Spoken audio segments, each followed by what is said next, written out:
Alfred, please. The fourth season of Handmaid's Tale is over, and so is Fred Waterford. So who's the villain now? That is the one burning question we are going to try to answer today. And who better to help me with this than Yvonne Strahovski, who plays Serena Waterford, and the dearly departed Joseph Fiennes, who played her ill-fated husband, Fred. My condolences, and you look much better than what we just saw. So I'm glad to see I'm glad to see you're okay and thriving. Death is not all that bad. Yeah. Well, you're making it look quite dapper, I must say. But thank you both for being here. It's a big question. Who do you see now as taking up the mantle of this show's villainy? It's a big job. You know, for Serena, I think she's always applauding, and I think she certainly has been this entire time. And so I don't know, I guess it's that weird line of, I'm becoming a mother and therefore more, I have to embrace my nurturing side as a mother. But how do you balance that with continuing to detach from your humanity and your compassion in order to get what you want and feed the power that you crave in order to survive? You've dressed it up beautifully, Yvonne, but we all know that Serena's madly in love with Mark Tuello, and that it's game over anyway. As much as we want to talk about this, it's you and Mark right now, right? Yeah, you guessed it. So I want to get back to the central issue at hand, which is who will be the villain. How do you see someone like Lydia sort of, I guess, taking over for that mission? Because, Lydia is, if anything, very also committed in the same way, right? She's chipping away. She knows how the narrative works, and is watching diligently and understands the kind of the pathetic patriarchal kind of rules and machinations like no one else. No, she's beyond brilliant, Aunt Lydia. She's a survivor, without doubt. Yeah, I feel like Lydia's got the potential to soften. I don't know. I just think she's having kind of a reckoning of how she handled the handmaids. And I think she takes on that responsibility to a great extent. And perhaps that could make her reflect and, or she'll just, take over and start killing other commanders, silently. And someone else who I'd love to explore is Nick. And I think we've continued to see new perspectives come out of him and his love for Nicole and his enduring love for June. But again, I also don't fully understand his allegiances. Where do you see Nick evolving from here? Yeah, I agree with you. It's hard to sort of understand the line that he walks remaining in Gilead.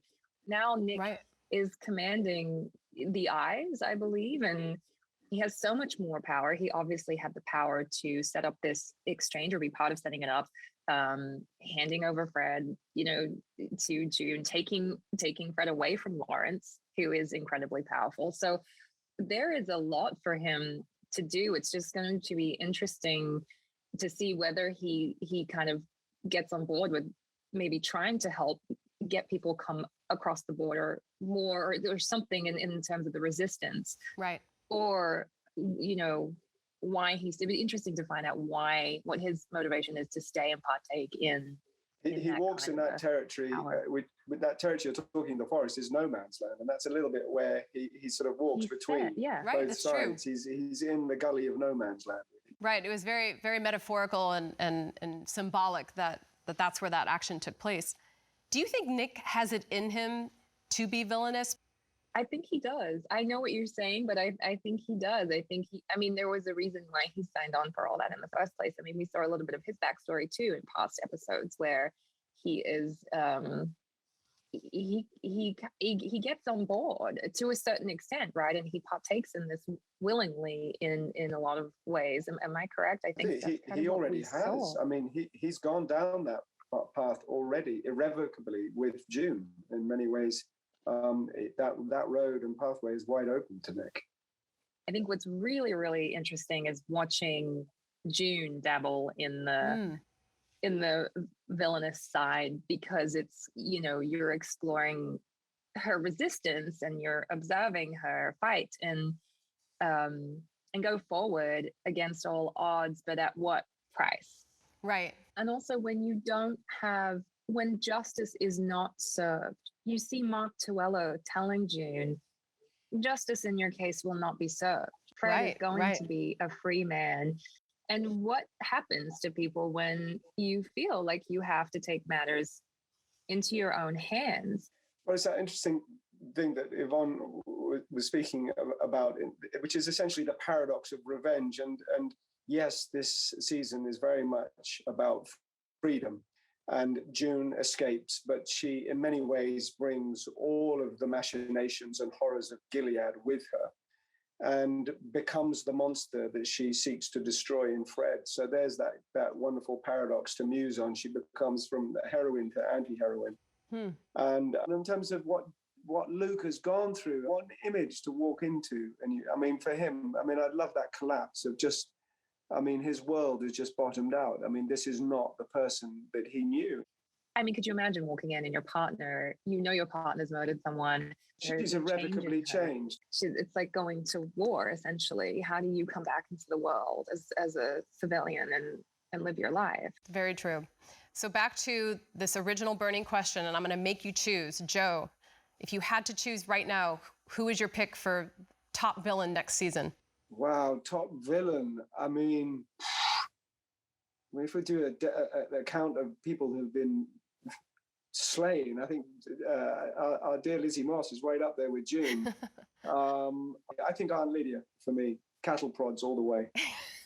She's my pick as well. I mean, I'm a bit torn between Lydia and June, because I do think June has the potential to keep going down this path. I mean, is there any turning back now? Can you recover from this? So, I mean, I wonder whether Serena is carrying rather like Rosemary's Baby, Fred's sort of the horror of Fred, and maybe we'll see a season way down the end there of Son of Fred or something, and maybe he will be the evil one. Well, we want to thank you for your time and incredible work over the course of the series. Again, we don't know if we'll see you again. There's a magical thing at play with writers and bringing people back. So we'll hold out hope for that. And thank you so much for joining us today. Thank you for your time. Thanks. Well, the season is over and Fred has met his fate, but that doesn't mean the conversation has to end. You can keep it going with the hashtag #OneBurningQuestion. Thank you so much for watching.